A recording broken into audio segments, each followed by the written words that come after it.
Hello guys! So bumili lang naman ako ng school supply kanina. Alam nyo ba, ang isa nito ay nasa 34 pesos isa. So ang kailangan kasi sa kanila malalaki. Mas maganda pa rin yung malalaki. So ito bumili ako ng bali 12 piraso. Mas maganda ng sobra, huwag lang kulang. Kasi pag kulang mahirap. Mahirap bumili sa gilid-gilid, sa tabi-tabi o sa mga tindahan. So, ayan. Bumili akong 12 piraso for ano lang ito. Ayan. Ito? Aha.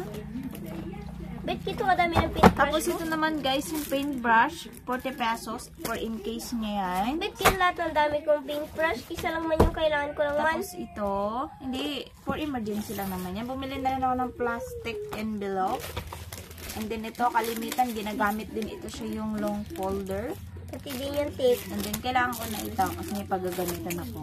At man din watercolor. Yes, ito. Ang watercolor guys, 40 pesos.